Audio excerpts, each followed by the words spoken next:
Bueno, estamos con Emilio Morales, economista, quien preside el Havana Consulting Group y uno de los principales expertos en temas de economía cubana. Emilio, estamos evaluando cuánto impacto ha tenido la administración Biden después de lo que ha sucedido el 11 de julio. Y una de las preguntas que tenemos es, ¿cuán al borde estaba la economía cubana antes justamente del 11 de julio, antes de que se hiciera este estallido social? Bueno, la economía cubana no está al borde, está colapsada, está en bancarrota. Bueno, como se han podido ver, prácticamente el país no exporta nada. Lo vimos, por ejemplo, la zafra, el azúcar, una producción de 460.000 toneladas, cuando el consumo de Cuba en la población solamente es unos 750.000 al año. Es decir, que este año en Cuba va a faltar el azúcar prácticamente en un 60% de los hogares cubanos. No pudieron ni siquiera recibir el dinero que ellos hubieran destinado a la exportación a China por parte del azúcar. Es decir, dejaron de ingresar más de 500 millones de dólares.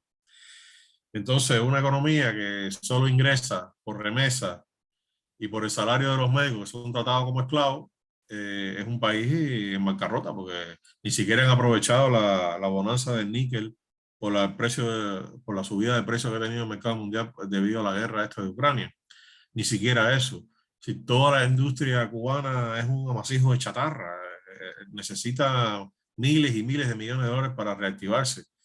Y las otras áreas productivas están en cero prácticamente. Cuba casi ni exporta absolutamente nada, apenas un poco de tabaco, un poco de ron y ya. Pero con esta zafra tan mala, hasta el ron va a mermar las exportaciones. Entonces, eh, el turismo está en el suelo. Por ejemplo, el turismo en los primeros 5 meses del año apenas llegaron al país un poco más de medio millón de turistas. De ellos, más de 120.000 cubanos americanos. Es decir, que el turismo de verdad fueron unos 300 y tantos mil.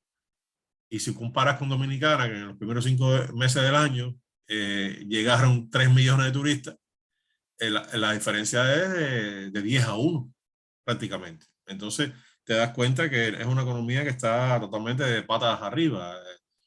No es la que interesa. Entonces, en este contexto, la administración Biden, con el pretexto o la justificación de que dijo que iban a ponderar al pueblo cubano, han abierto de nuevo el grifo de los viajes. En realidad, quien se beneficia aquí, independientemente de que la población cubana se pueda beneficiar en que sus familiares le lleven cierta cantidad de alimentos o dinero, y dinero también, ¿no? O remesas en efectivo, aquí el mayor volumen de dinero entra al régimen. ¿Y entra cómo? Bueno, con los vuelos, con todos los peajes que tienen que pagar cada avión que aterriza en los aeropuertos cubanos, que es un peaje bien alto. Tienen que pagar los fees por test de COVID, etcétera, etcétera, por las visas, porque se ha reabierto la embajada. Entonces, ese negocio de visas es un negocio multimillonario. Date cuenta que por cada pasaporte, habilitarlo por 2 años, 4 años, son $460. Si tú multiplicas $460 por medio millón de cubanos, que fue lo que fue a Cuba antes de la pandemia, en el último año antes de la pandemia, en el 2019, viajaron a Cuba desde Estados Unidos 552.000 cubanos. Eso multiplicado por 460 son más de 300 millones de dólares, solo en papeleo y trámites burocráticos. Ahí no hay nada productivo. Entonces es una economía totalmente colapsada. Esto no va a arreglar tampoco la escasez que hay, ni mucho menos. Y era el momento de que la administración tenía que apretar un poco más. Apretar como hizo la administración anterior, porque ya lo que queda es nada para que ese sistema se caiga. Ya la gente no aguanta y la prueba la vimos el 11 de julio, ¿no? Fue la respuesta a la protesta cívica más grande que ha habido en los 63 años.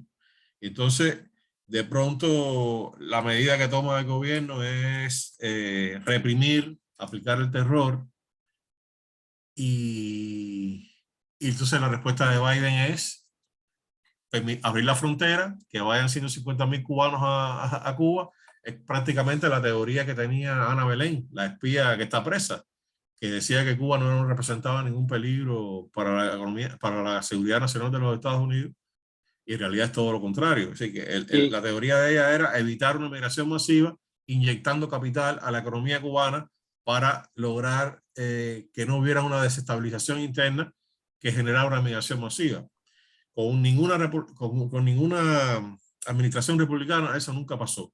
Nunca ha habido una migración masiva con una administración republicana. Esta es la quinta migración masiva que hay de Cuba a los Estados Unidos, todas con administraciones demócratas, todas. Entonces, Emilio, y vaya, justamente sobre eso te quería hablar, sobre esta migración masiva. Hemos visto 140.000 cubanos llegando a la frontera sur de los Estados Unidos en menos de un año. Es una barbaridad. Las cifras más altas fueron 40.000 en la época de Obama.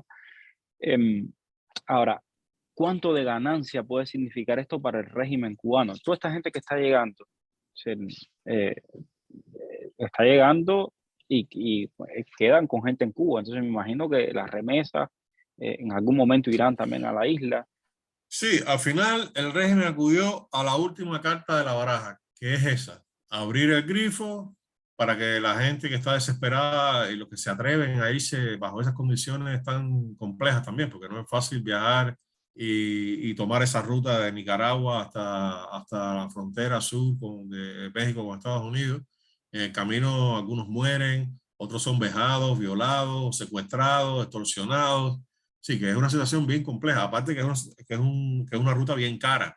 Solo el pasaje a Nicaragua vale $5.000, más todo el trayecto que puede costar 10.000 o 15.000 más por los pagos a los coyotes, etcétera. Entonces, cinco mil dólares imagínate, que quedan en el negocio familiar también, ¿no? Porque está sí, con Viasa, que es la que vuela, y los que sí, vuelan son sí, los todo eso amiguitos. es una componente de ellos, creada por ellos con sus partners nicaragüenses, ¿no? En este caso, el régimen de Daniel Ortega. Entonces, al final es la fórmula, es decir, abro aquí, libero presión dentro de Cuba y al final esas personas se convierten en futuros emigrantes tempranos, porque nada más que llevan 6 meses aquí ya están viajando de nuevo a Cuba, llenos de maletas, para vender cosas en Cuba, porque no son personas que lamentablemente muchos de ellos, no estoy criticando, vienen con una mentalidad totalmente distorsionada, con poca preparación en muchos casos, entonces no vienen listos muchos de ellos para adaptarse a la nueva vida en un país nuevo y construir una nueva vida aquí. La mayoría de ellos está pensando en Cuba, en cómo regresar, en cómo convertir eso en un negocio. Y así no funciona todo, así no funciona la cosa. Eso no va a resolver el problema de Cuba, nunca lo va a resolver. Entonces, es un juego que se produce cada cierto tiempo, 8 o 10 años, y es la manera que tienen ellos de subsistir. Pero yo creo que en esta etapa que estamos viviendo hoy, después de 63 años, ya ni eso va a funcionar. Porque en el estado tan depauperado que se encuentra ese régimen, sin un centavo, fíjate si es así, que en el 2017 esa economía ingresó, en el 2013, perdón, en el 2013, esa economía ingresó 17.000 millones de dólares, incluido turismo, remesa, el contrato de los médicos, exportación de níquel, azúcar, etcétera, etcétera. Todo eso fueron 17.000 millones. El año pasado solo ingresaron 5.000 millones. Han perdido en 8 años unos 8.000 millones de dólares. Que ese hueco, ese vacío no se va a reponer de ahora para ahorita. Por lo tanto, ese status quo de una economía tan empobrecida se va a mantener por varios años. Por lo tanto, esas condiciones para que haya un estallido social existen, están ahí, están al doblar de la esquina. Y Entonces, seguirán estando, ¿no? Me están imagino, eso estando no ahí va a cambiar. y vemos que el país, la mafia esta, que es lo que se ha convertido este gobierno, que ha dejado de ser un gobierno socialista hace mucho tiempo, se ha convertido en una mafia que se ha apoderado de todas las estructuras económicas, rentables, etcétera. Eh, Hace unos días fallece el capo que estaba haciendo los cambios, el Tú López te me Calleja. adelantas siempre a las preguntas. Justamente iba a decir, no puedo desaprovechar la oportunidad de preguntarte a ti que durante tantos años has cubierto esto y has sido una de las personas que ha puesto el target siempre ahí en la figura de López Calleja. ¿Qué te parece esa muerte repentina y qué consecuencias crees que va a tener para el régimen Yo cubano? creo que fue algo inesperado, sobre todo para la gente que no sabía los intríngulis de lo que estaba pasando, ¿no? Porque había cierta información de que el hombre estaba enfermo, con cáncer, que le habían extirpado un pulmón, etcétera, pero no sobrevivió a la segunda fase, ¿no? Y como quiere que sea, es una gran sorpresa. Imagínate, este señor era el albaceas de la familia Castro y era la persona en que Raúl le entregó la llave del control del país. Era él, no era otro. Y no creo que exista en Cuba otra persona con esa dicotomía de poder, con esa doble función de proteger a la familia y adueñarse y controlar las riquezas del país. No existe. Para sustituir a esta persona tendrán que buscar varios candidatos, porque no, en la familia no creo que haya otro que pueda asumir ese rol. Y entonces eso es un aderezo más a esta situación de hambruna que hay en Cuba, de desesperación, de crisis social, política, sumado a toda esta vuelta de los apagones, porque tenemos una industria de energía totalmente colapsada, que en cualquier momento colapsa totalmente. Y yo creo que es una cuestión de tiempo, de que vamos a ver cosas interesantes en las próximas semanas, porque la réplica de este terremoto empieza en una semana, no ahora. Esto recién comienza. Hay que recordar que este hombre era el militar más odiado dentro de las Fuerzas Armadas, por otros generales que no tienen acceso a ese poder económico. Yo los llamo los generales de arroz con frijoles, ¿no?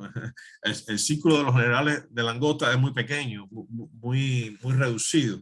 ¿Y tú Entonces, crees que haya ahora una lucha por el poder se en este puede momento? producir Vamos a una verlo. lucha por el poder, se puede producir una lucha por el poder interna, eso es algo ahí que está ahí, latente, y puede ocurrir en cualquier momento. Ya el hombre que controlaba el dinero y controlaba la nueva transformación de ese estado en un estado mafioso ha dejado de existir. Cuando en las mafias ocurren esas muertes repentinas, dentro de ellas mismas empiezan la lucha por el poder.